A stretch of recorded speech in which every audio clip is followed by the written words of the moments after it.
अस्सलाम वालेकुम प्यारे दोस्तों, उम्मीद है आप सब खैरियत से होंगे। आज की इस वीडियो में अफसाने का दूसरा पार्ट लेकर आई हूँ, जिसका नाम है जिए हम किसके लिए। कामरान का ख्याल गलत निकला, क्योंकि अमीरी गरीबी का फ़र्क मान ही रखता है। जब उसने अपने बाप से बात की तो उसके अब्बू ने ना सिर्फ इनकार कर दिया, बल्कि कामरान को बहुत डांटा और कहा, खबरदार, आइंदा इन कमज़ात लोगों का मेरे सामने नाम भी मत लेना, क्योंकि मोरी की ईंट चौबारे में नहीं लगती और ना ही मखमल में टाट का पैबंद लग सकता है। कामरान बहुत मदमज़ा हुआ। वो बाप का जवाब सुनकर मुरझा सा गया था, लेकिन बाप ने उसकी जहनी अजियत का कोई ख्याल न किया, बल्कि उसको कह दिया कि मैं तुम्हारी शादी अपने दोस्त की बेटी हिना से करूँगा। वो करोड़पति लोग हैं और उनका बहुत बड़ा बिजनेस बैरून मुल्क है। कामरान एफए में फेल हो गया। बाप ने उसे बैरून मुल्क तालीम के लिए भिजवाने का इंतज़ाम किया। वो लंदन जाना नहीं चाहता था और हर हाल में आयशा से शादी करना चाहता था। उसने आयशा से कहा कि अब्बू ऐसे नहीं मानेंगे, तुम मेरे साथ निकल चलो, मैं तुमको अपनी खाला के घर ले जाऊंगा और फिर हम वहाँ निकाह कर लेंगे।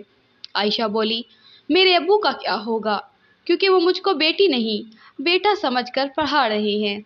ऐसा मैं हरगिज़ नहीं करूँगी, बेशक उम्र भर शादी ना हो। इन्हीं दिनों कॉलेजों में सालाना फंक्शन हुआ, जिसमें कामरान के वालिद को बतौर मेहमान खसूसी मदऊ किया गया। जब वो मेहमान खसूसी बने स्टेज पर बैठे थे, उसी वक्त उन तलबा और तालिबात को इनामात देने के लिए स्टेज पर बुलाया गया, जिन्होंने अपनी क्लासों में फर्स्ट पोजीशन ली थी। आयशा को भी बुलाया गया था और काइम खान ने उसको अव्वल पोजीशन आने पर इनाम दिया। तब उसको पता चला कि ये वही आयशा है जिससे उसका बेटा शादी करने को कह रहा था। बहरहाल काइम खान उस लड़की की खूबसूरती से बेहद मशहूर हुआ और उसके हुस्न में खोकर रह गया।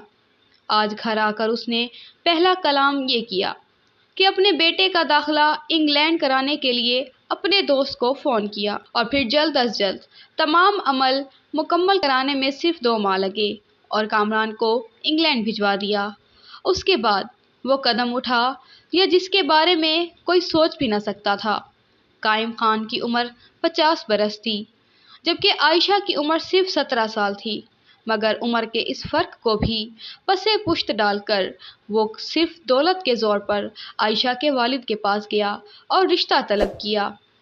आयशा के बाप ने समझा कि ये अपने बेटे के लिए आया है। तभी उसने कहा, साहब, आप बड़े आदमी हैं और हम बहुत गरीब लोग हैं, फिर ये रिश्ता कैसे हो सकता है? क्यों नहीं हो सकता? दीन मोहम्मद काइम खान ने कहा, अमीर गरीब सब इंसान अल्लाह की नज़र में बराबर हैं और सब उसी की मखलूक है, लिहाजा तुम इस बात को छोड़ दो। हाँ, अपनी शर्तें बता दो। कहो तो तुम्हारी बेटी को हम सोने में तौल कर ले जाएं। बंगला, जेवरात, बाग, ज़मीन जो कहो उसके नाम लिख देंगे। दीन मोहम्मद बेचारा परेशान था, क्या जवाब देता।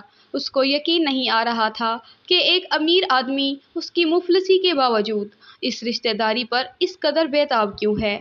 उसने झिझकते हुए हाँ कह दी, मगर जब काइम खान ने कहा कि वो रिश्ता अपने बेटे के लिए नहीं बल्कि अपने लिए मांग रहा है, तो दीन मोहम्मद के पैरों तले से ज़मीन उसको सोचते पाकर काइम खान बोला, देखो दीन मोहम्मद, अगर तुमको इज्जत रास नहीं है तो हमको भी टेढ़ी उंगली से घी निकालना आता है।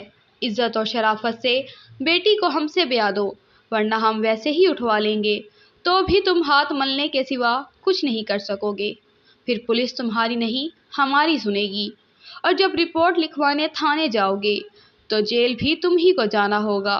बोलो, इज्जत मंजूर है या बेइज्जती? ये बात उसने जितनी बेशर्मी से कही थी, वो दीन मोहम्मद की खोपड़ी में अच्छी तरह आ गई थी और उसने कहा, सोच कर जवाब दूंगा। सोच कर क्या जवाब देना है, बस तैयारी करो। 1 हफ्ते के अंदर अंदर निकाह करके बेटी को इज्जत से रुखसत कर दो। ये हमारे महलों की रानी होगी और अपनी किस्मत पर नाज करेगी, और तुम भी कि हमारे साथ तुम्हारी रिश्तेदारी तुमको फर्श से आसमान पर पहुंचा देगी। इस जहान में अमीर की जीत और गरीब की हार होती है। دین محمد نے کچھ سوچ کر اس مطالبے سے سمجھوتا کر لیا، کیونکہ اس کی 3 اور بھی بیٹیاں تھیں جن کو عزت سے وہ اچھے گھرانوں میں ہی بیانا چاہتا تھا۔ پھر غربت کو گلے سے لگا کر رکھنے میں کیا ہی فائدہ تھا۔ کو کامران نہ بیاہ سکا، مگر اس کا باپ بیاہ کر لے گیا اور وہ 1 کروڑ پتی کی بیوی بن گئی۔ تاہم اس امر کا علم کافی عرصے تک کامران کو نہ ہو سکا۔ 2 سال بعد وہ خود ہی پاکستان آ گیا، کیونکہ اس کو اپنے وطن اور عائشہ دونوں کی یاد بہت ستاتی تھی۔ اس نے عائشہ کو دیکھا۔ اس کی سمجھ میں جب کچھ نہ آیا تو عائشہ نے یہ کہہ کر اس سے پردہ کر لیا کہ تم اس گھر سے چلے جاؤ کامران، کیونکہ میں تمہارے والد کے نکاح میں آ چکی ہوں۔ اب ان کی اجازت کے بغیر تم اس گھر میں مت آنا۔ یہ سن کر کامران کو اس قدر صدمہ ہوا کہ بے ہوش ہوتے ہوتے بچا۔ بہرحال آج اس کو اپنے باپ سے شدید نفرت محسوس ہوئی۔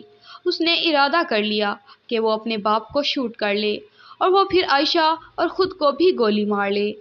اس نے اسی ارادے سے پستول کو لوڈ کیا، مگر اس کے اندر کے شریف انسان نے اس کو ایسا قدم اٹھانے سے روک دیا۔ تاہم دل کا درد ایسا تھا کہ اس سے سہا نہ جاتا تھا۔ تب اس نے باپ کے آنے سے پہلے بیٹھک میں جا کر دروازہ اندر سے بند کر لیا اور اپنی کن پٹی پر پستول رکھ کر گولی چلا دی۔ وہ تو اس جہاں سے چلا گیا، مگر عائشہ کو عمر بھر کے لیے سسکنے کی خاطر زندہ چھوڑ گیا۔ عائشہ ایک بار مجھے ملی تھی۔ وہ بہت دکھی تھی، کہتی تھی، اے کاش کامران خود کو مارنے کی بجائے مجھے گولی مار دیتا تو اس کا بڑا احسان ہوتا کہ آج میرے دکھ تو ختم ہو جاتے۔ ناظرین محترم، اسی کے ساتھ ویڈیو اینڈ کرتی ہوں۔ امید کرتی ہوں آپ کو میری ویڈیو اچھی لگی ہو، تو میرے چینل کو لائک اور سبسکرائب لازمی کر دیں۔